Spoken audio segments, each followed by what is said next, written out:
Namaskar Ram Narayana Ram, I am back again. We are present with you all. Our President Sri Sri Sankar Sarkar Mahashana Maskar Guruji is among us.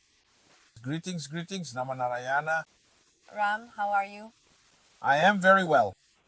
Our episodes are going really well and our viewers are extremely happy and enthusiastic. With this ongoing Q&A between us, our comment box is overflowing and you're also getting phone calls. We're getting a lot of phone calls. People want to know the truth. They really want to know. What everyone wants most is this world. How will the problems be solved? No one is really thinking about solving all the problems. So it is only the great human sage, the Mahaguru, who has thought about this. He has changed the path with his formula. He has shown us the way and he has explained it to us beautifully.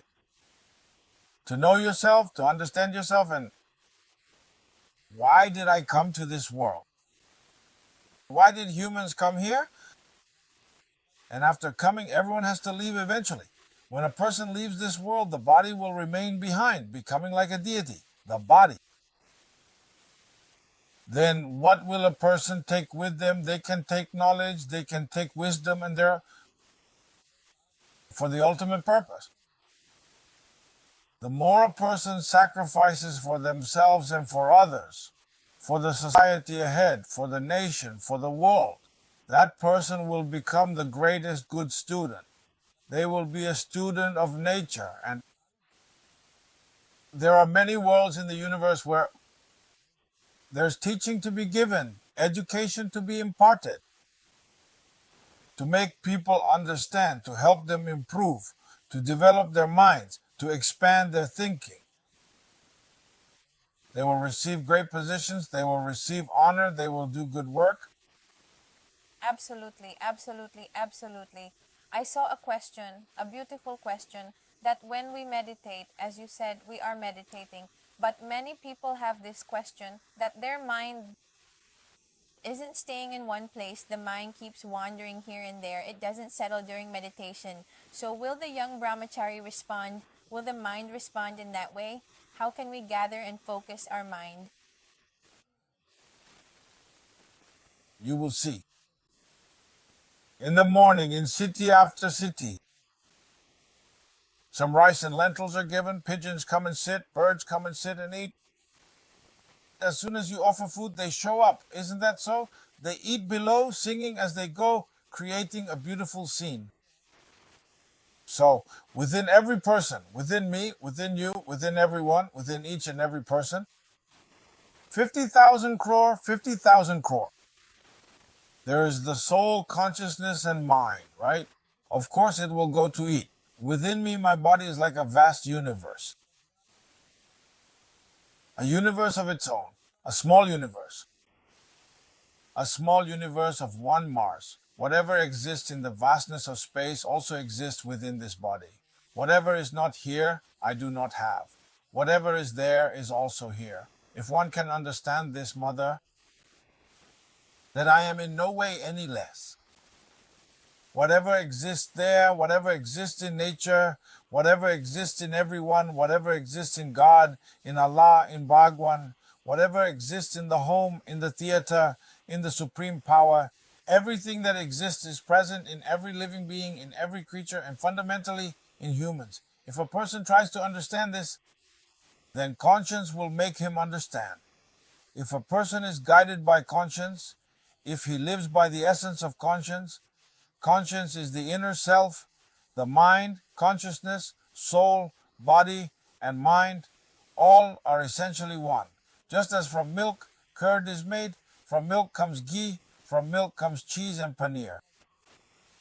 The most popular is rasgulla, and thousands of products are made, but in reality, it all comes from milk. In fact, our body is like the mind, countless 50,000 crore minds. So we have 50,000 minds. And whether you call it consciousness, soul, or anything else, the essence is the same, just like milk. From milk come thousands of products, and from the mind come thousands of names. That's why within us, to shape ourselves, we have our conscience. The one who created us is our conscience. He is our consciousness. He is us, the headmaster. And I am the king of my own body. Everyone is the king of their own body. So the one who has received the power of birth is the king of his own body. I am the king of my own body. So within my body, within myself, there is something. Everything obeys my command, follows my orders, and does my work. You have heard in the Mahabharata that there are ears. In that story, Krishna says, work is religion. All right, work. If it is.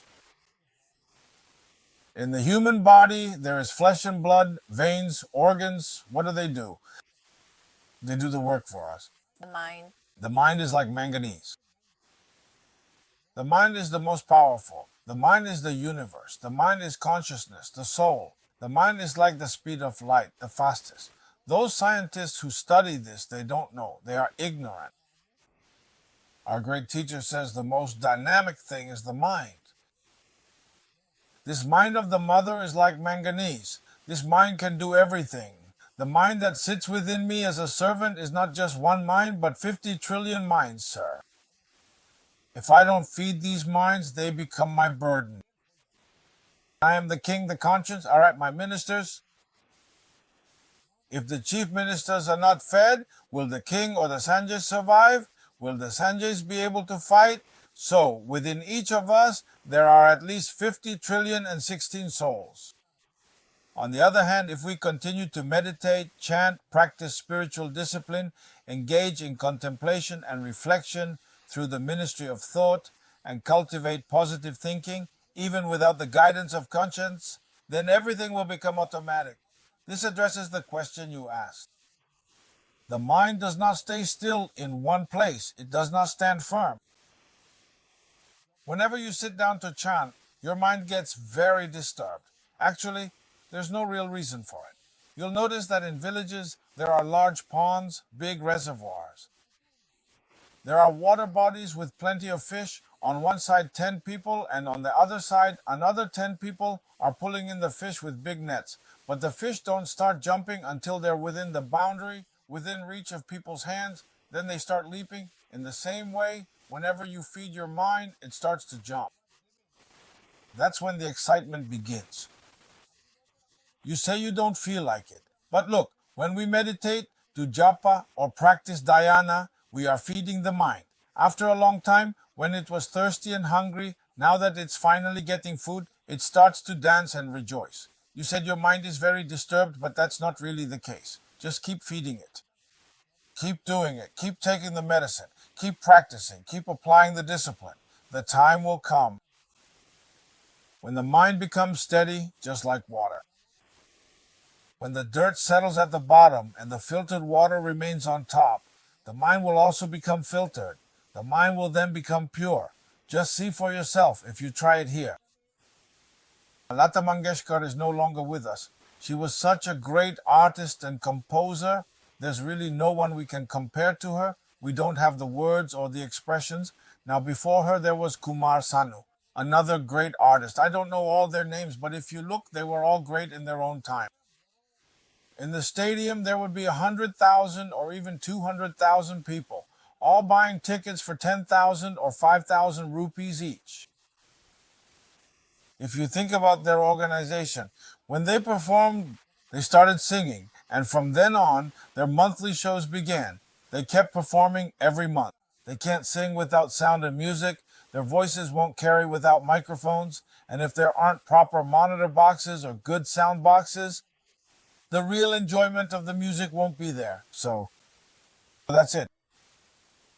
Hundreds of thousands of people are sitting and listening intently. There are thieves there are troublemakers, there are pickpockets, but even they aren't causing trouble because they're not picking pockets. They're listening to the music, the temple of song, the energy of the sound. It's the most powerful thing.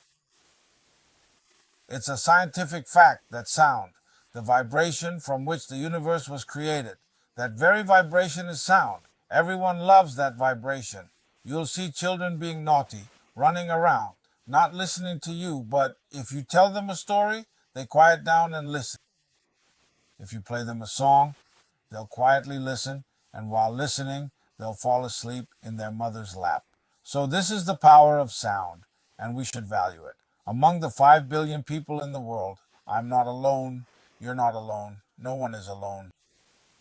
So, if we could at least regularly, even at night, bring these people together before going to bed, if we sit comfortably in a relaxed posture, however you like to sit, sit that way. There's no need to force yourself into any particular position. Sit in whatever way feels comfortable to you. If you can keep your body and mind calm and no reactions are arising within you, just sit like that. This is a very scientific thing. It should be practiced everywhere: schools, colleges, hospitals, government offices, and especially at home. I think, first and foremost, those at home, our seniors, the elderly, mothers, fathers, uncles, aunts, everyone should do this. If they start doing it and the children at home see and start doing it too, then we'll have a breakthrough. If every household adopts this as a form of medicine, it will be a game changer. Especially through chanting. When women are doing their work, if they keep humming or chanting quietly to themselves, if they keep singing while working, then even the taste of the food they cook will change. The recipe itself will change with the song, as if we have to rely on sound to survive, except for sound. Nothing can be created in this world, but sound is our Brahman. And from that Brahman, from sound, the creation of the world takes place. We must also accept that sound as the source of creation. Sound is for all of us. That's why it is for everyone. If the habit of meditation does not start at home, within the family, and then spread to society, the state, and the government, then all this conflict, violence, and the various problems in our society will naturally become stable and normal.